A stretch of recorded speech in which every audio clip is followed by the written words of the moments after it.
इन साथियों आज हम लोग चर्चा करने वाले हैं अंतर्राष्ट्रीय सीमाओं पर। ठीक है, देखिए भारत देश किन किन देशों से सीमा साझा करते हैं, तो इसके बारे में हम लोग जानने वाले हैं। अगर आपसे प्रश्न करें कि भारत देश किन किन देशों से सीमा साझा करते हैं, तो यहाँ पे देखिए सबसे पहला देश है पाकिस्तान, जो आप लोग जानते होंगे। नल्ला पाकिस्तान हमेशा हम लोग को हमारे सीमा में घुसने की कोशिश करता रहता है। ठीक है, इसके बाद देखिए अफगानिस्तान है, जो पाकिस्तान के बाद में है अफगानिस्तान। तो यहाँ पे देखिए आपको इंडिया का एक मैप बना लेना है। ठीक है, अपने हाथ से बनाना है, क्योंकि अगर आप लोग अपने हाथ से बनाते हैं तो धीरे धीरे आपको अब इंडिया का मैप बनाना आ जाएगा।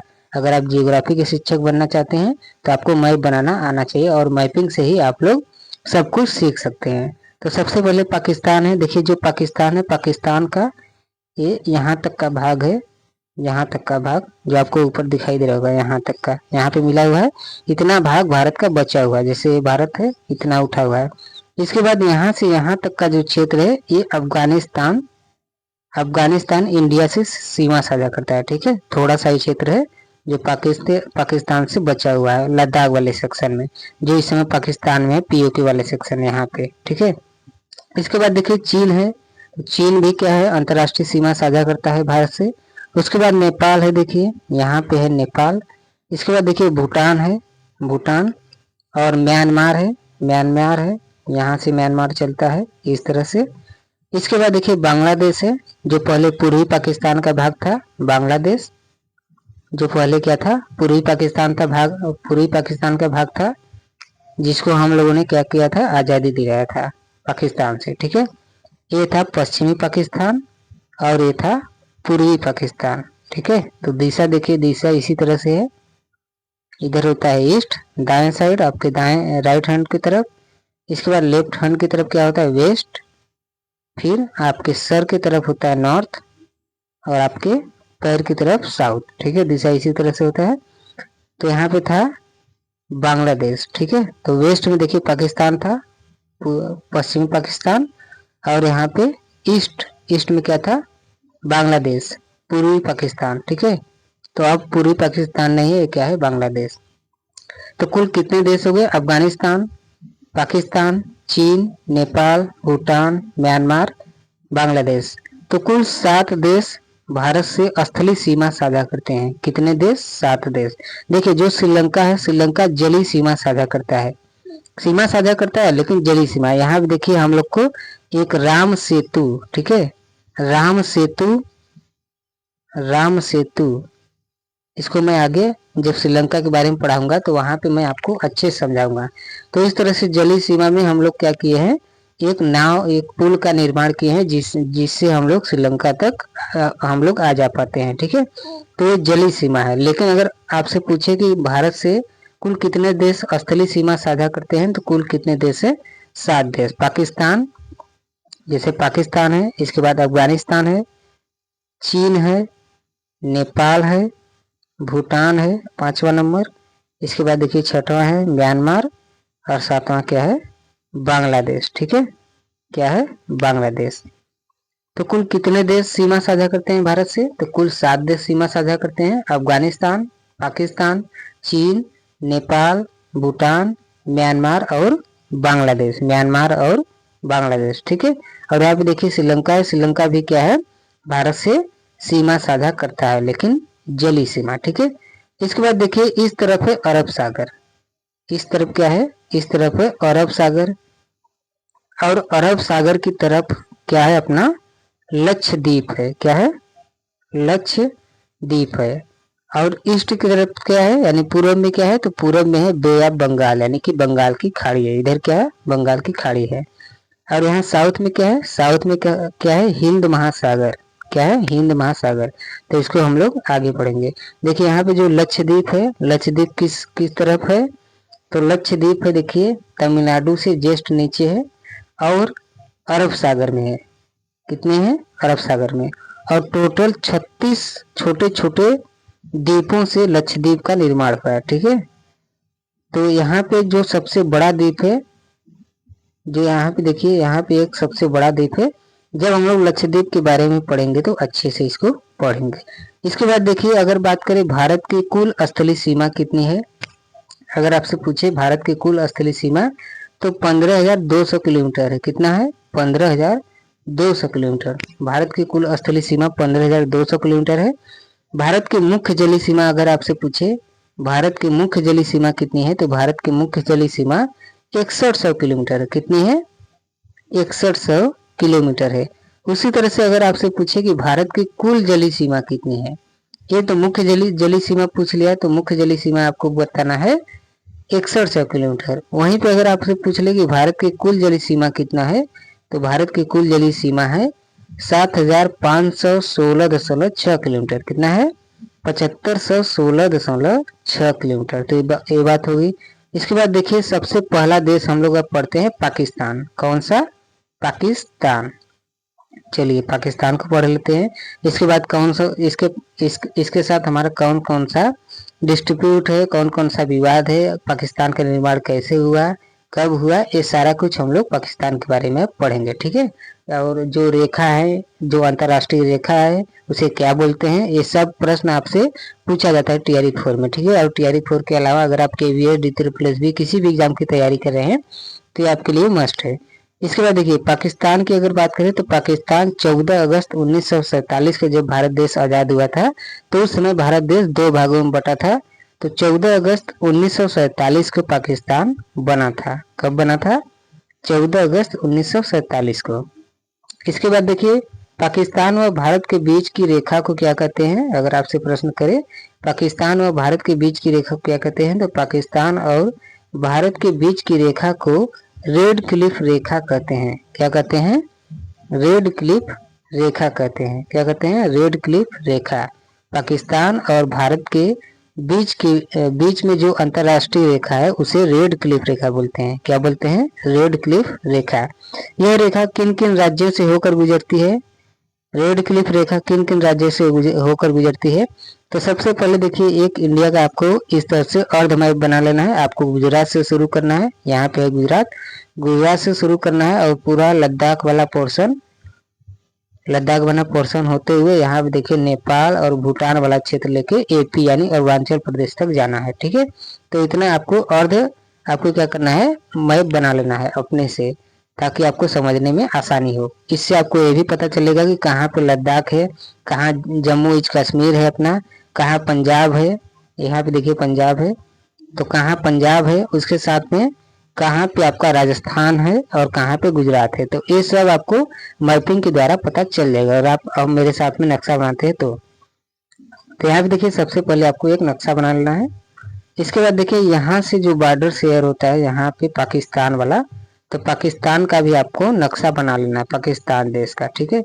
बिल्कुल हूबहू नहीं बनाना है, शुरू में आपको जैसे भी आता है आपको बनाना है, ताकि आपको धीरे धीरे याद होने लगे। देखिए जो रेड क्लिफ रेखा है सबसे पहले लद्दाख से बॉर्डर शेयर करता है। किससे? लद्दाख से। जम्मू कश्मीर से शेयर करता है, जम्मू कश्मीर से। पंजाब से शेयर करता है, पंजाब, राजस्थान और गुजरात से शेयर करता है। तो किन किन राज्यों से शेयर करता है? लद्दाख, जम्मू कश्मीर, पंजाब, राजस्थान और गुजरात से। राजस्थान और गुजरात से। इसके बाद देखिए यहाँ पे कुछ विवाद है, कुछ डिस्ट्रीब्यूट है, जिसको हम लोग पढ़ेंगे। देखिए यहाँ पे आपको गुजरात वाले सेक्शन में ग्रेट रन ऑफ कच्छ मिलेगा। यहाँ पे ऊपर यहाँ पे देखिए ग्रेट रन ऑफ कच्छ मिलेगा। उसके बाद देखिए लिटिल रन ऑफ कच्छ नीचे मिलेगा। गुजरात के इस वाले पॉइंट पे आपको लिटिल रन ऑफ कच्छ मिलेगा। ठीक है। तो यूएनए नियम क्या कहता है अगर बात करें तो यदि किसी देश की सीमा पर किसी नदी, झील आदि का निर्माण हो तो उस पर दोनों का अधिकार होता है। एक कौन कहता है? यूएनए कहता है। लेकिन भारत यूएनए को नहीं मानता है। भारत क्या कहता है कि यह समुद्री जल के पीछे की ओर लौटने से कक्ष का निर्माण हुआ है, यह कोई झील नहीं है। ठीक है। तो भारत ये क्या बोलता है यूएनए की झील है, तो दोनों देशों से शेयर होगा। लेकिन अपना इंडिया क्या बोलता है कि ये कक्ष का निर्माण समुद्री जल के पीछे की ओर लौटने से हुआ है। ठीक है। तो इसलिए ये कोई झील नहीं है, तो पाकिस्तान इस पे दावा अपना ना करे। ठीक है। तो इस तरह से यही विवाद है। इसके बाद देखिए यहाँ पे सर क्रीक विवाद है। सर क्रीक विवाद को हम लोग आगे समझेंगे। यहाँ पे मछली उत्पादन बहुत ज्यादा होता है। जो सर क्रीक वाला एरिया है यहाँ पे मछली का उत्पादन बहुत ज्यादा होता है। इसके बाद देखिए यहाँ पे ये रेड क्लिफ जो रेखा है, रेड क्लिफ रेखा को अध्यारोपित रेखा भी बोला जाता है, तो इस बात को आप लोग ध्यान रखिएगा। अध्यारोपित रेखा, देखिए यहाँ पे रेड क्लिफ रेखा को अध्यारोपित रेखा भी बोलते हैं, इनपुट लाइन, जिसको इंग्लिश में क्या बोलते हैं, इनपुट लाइन। ठीक है, इसके बाद देखिए आगे बढ़ते हैं। आगे क्या कहा है कि जो इंडिया है और जो पाकिस्तान है, इसके बीच की जो रेड क्लिफ रेखा है वह अपने 5 राज्यों से होकर गुजरती है। गुजरात, राजस्थान, पंजाब, जम्मू कश्मीर और लद्दाख। इसको याद करने के लिए आपको एक ट्रिक की जरूरत पड़ेगी। चलिए एक ट्रिक बनाते हैं। इसका ट्रिक क्या हो सकता है, जाओ, चलिए इसका ट्रिक मैं आपको शेयर कर दूंगा। ठीक है, और इसमें देखिए जो किलोमीटर है तो 3323 किलोमीटर, कितना है, 3323 किलोमीटर सीमा साझा करता है। तो कितना करता है, 3323 किलोमीटर गुजरात, राजस्थान, पंजाब, जम्मू कश्मीर और लद्दाख से बॉर्डर शेयर करता है। अगर आपसे प्रश्न करें कि भारत के कौन कौन से राज्य से पाकिस्तान बॉर्डर शेयर करते हैं, तो 5 राज्य से। कितने राज्य से, 5 राज्य से, गुजरात, राजस्थान, पंजाब, जम्मू कश्मीर और लद्दाख। इसके बाद देखिए जो यूनियन टेरिटरी है, ठीक है, यूनियन टेरिटरी है यानी कि केंद्र शासित प्रदेश है, यूटी है, जैसे जम्मू कश्मीर और लद्दाख वाला जो सेक्शन है, जम्मू कश्मीर और लद्दाख केंद्र शासित राज्य का हेड कौन होता है, तो इसका हेड राष्ट्रपति होता है। और पुलिस क्या होता है, इसकी जो पुलिस होती है वह केंद्र के द्वारा नियंत्रित की जाती है। ठीक है, तो इसकी इस बात का आप लोग ध्यान रखिएगा। यूनियन टेरिटरी यूटी, जैसे जम्मू कश्मीर और लद्दाख, जम्मू कश्मीर और लद्दाख केंद्र शासित राज्य का हेड कौन होता है, तो राष्ट्रपति होता है। और इसका जो पुलिस है वो केंद्र के द्वारा नियंत्रित किया जाता है। ठीक है, यानी ये केंद्र के प्रति जवाबदेह होता है। जो जम्मू कश्मीर और लद्दाख में पुलिस बल कार्य करते हैं। इसके बाद देखिए सबसे ज्यादा सीमा साझा पाकिस्तान के साथ कौन सा राज्य करता है, तो राजस्थान करता है। कौन करता है, राजस्थान। अगर आपसे प्रश्न कर लेता है कि सबसे ज्यादा सीमा साझा पाकिस्तान के साथ कौन करता है, तो राजस्थान करता है। देखिए जो दिल्ली पुलिस है, दिल्ली पुलिस गृह मंत्री के अंडर में आता है। किसके अंडर में आता है, गृह मंत्री के, ये राष्ट्रपति के अंडर में नहीं आता है। अगर आपसे प्रश्न कर ले कि दिल्ली पुलिस किसके अंडर में आता है, तो दिल्ली पुलिस गृह मंत्री के अंडर में आता है। ठीक है, तो गृह मंत्री के अंदर एक काम करता है। गृह मंत्री कौन है भारत के इस समय, तो अमित शाह है। कौन है, अमित शाह, वर्तमान में, एक करंट का आपका हो गया। इसके बाद देखिए प्रमुख विवाद यहाँ पे इंडिया और पाकिस्तान का, तो सबसे पहला विवाद है रन ऑफ कच्छ का, जो अभी हम लोग ऊपर चर्चा कर रहे थे। उसमें यूएन क्या बोल रहा था कि कहीं पे भी अगर झील है तो दोनों देशों के साथ साझा करना चाहिए। लेकिन भारत क्या बोलता है कि कोई रन नहीं है, समुद्र के पीछे लौटने से गड्ढा हुआ है, कोई झील नहीं है। ठीक है, एक गड्ढा है। तो रन ऑफ कच्छ का यहाँ पे विवाद है। देखिए यहाँ पे एक फिगर के द्वारा आपको समझाने का प्रयास किया गया है। सबसे पहले देखिए यहाँ पे स्थल सीमा है। यहाँ पे क्या है, स्थल सीमा, ये क्या है, एक स्थलीय सीमा है। ठीक है, यहाँ से देखिए लहरें आती हैं, इस तरह से लहरें आती हैं और यहाँ पे जाके टकराती हैं। ये क्या है, तट है, एक तटीय सीमा है। यहाँ से इस तरह से गया हुआ है स्थलीय सीमा, इस तरह से। तो यहाँ पे आके इस तरह से लहरें बार बार टकराती हैं, तो यहाँ पे क्या बन जाता है, यहाँ पे गड्ढा बन जाता है और इसमें पानी भर जाता है। ठीक है, इस गड्ढे में क्या हो जाता है, तो इस गड्ढे में पानी भर जाता है। इसी को पाकिस्तान क्या बोलता है कि ये एक झील है जो कि पाकिस्तान का भी भाग है। और यह क्या है, एक ऐसा क्षेत्र है, तो यह दलदली क्षेत्र है। कैसा क्षेत्र है, दलदली क्षेत्र है। देखिए लहरों के टकराव से गड्ढे का निर्माण होता है और इसमें जल भर जाता है। देखिए यहाँ पे आपको समझाने के लिए लिख दिए हैं। और इसका निर्माण कैसे होता है, जो दलदली क्षेत्र है, तो महासागरीय जल की पीछे की ओर गति से इसका निर्माण हुआ है। इसका निर्माण कैसे हुआ है, महासागरीय जल के पीछे की ओर गति से इसका निर्माण हुआ है। देखिए जो महासागरीय जल है, जब ये पीछे की तरफ इस तरह से जाती है, पीछे की तरफ जाती है, तो वापस से फिर से लौट के तट पे आके इस तरह से टकराती है। ठीक है, और यह प्रक्रिया बार बार इस तरह से होती है। जिसकी वजह से यहाँ पे गड्ढा बन जाता है, ठीक है, और यहाँ पे जल भर जाता है। जब जल भर जाता है तो यहाँ पे एक झील टाइप का निर्माण हो जाता है। हालांकि ये झील नहीं होता है, गड्ढा ही होता है, लेकिन झील जैसी आकृति यहाँ पे बन जाती है। तो महासागरीय जल के पीछे की ओर गति से इसका क्या होता है, निर्माण होता है। इस बात का आप लोग ध्यान रखिएगा। इसके बाद देखिए जो ये भाग है, तो 90% भाग किसके पास है, भारत के पास है। 90% भाग किसके पास है, भारत के पास है, कक्षकरण का। और 10% पाकिस्तान के पास है। किसके पास है, पाकिस्तान के पास। यह कैसी क्षेत्र है, तो यह दलदली क्षेत्र है, आप लोगों को पता होगा। इसके बाद देखिए यूनाइटेड नेशन में 15 कंट्री होते हैं। कितने होते हैं, 15। अगर हम लोग बात करें यूनाइटेड नेशन की, तो यूनाइटेड नेशन में कुल 15 कंट्री होते हैं, यानी 15 देश होते हैं, जिसमें 5 स्थायी और 10 अस्थायी सदस्य होते हैं। 5 स्थायी और 10 अस्थायी सदस्य होते हैं। जो 5 अस्थायी सदस्य होते हैं वह हमेशा रहते हैं, और जो 10 अस्थायी सदस्य होते हैं वो समय समय पे चेंज होते रहते हैं, यानी प्रत्येक 2 वर्ष में बदलते रहते हैं। अगर बात करें अपने इंडिया की, तो अपना इंडिया कितनी बार अभी तक सदस्य रह चुका है, अस्थायी सदस्य, तो 8 बार। कितनी बार, 8 बार। देखिए इसको अस्थायी सदस्य, इसका जो अस्थायी सदस्य है वो 8 बार इंडिया रह चुका है। अगर बात करें 5 देशों की, तो इन 5 देशों के पास वीटो पावर है। क्या है, वीटो पावर, यानी कि सुपर पावर है। तो इन 5 देशों का देखिए आपको नाम याद रख लेना है। सबसे पहला है अमेरिका, जिसको हम लोग बोलते हैं यूएसए, ठीक है, यूएसए, अमेरिका। दूसरे नंबर पे है ब्रिटेन। क्या है, ब्रिटेन। और तीसरे नंबर पे रूस है, 4th नंबर पे चीन, और 5वें पे फ्रांस है। तो 5 देश हैं जिनको वीटो प्राप्त है। सबसे पहला है अमेरिका, इसके बाद ब्रिटेन, रूस, चीन और फ्रांस। तो इन 5 देशों का आपको नाम याद कर लेना है, अच्छे से रट लेना है, ठीक है। तो 5 देशों का नाम क्या है, अमेरिका, ब्रिटेन, रूस, चीन और फ्रांस।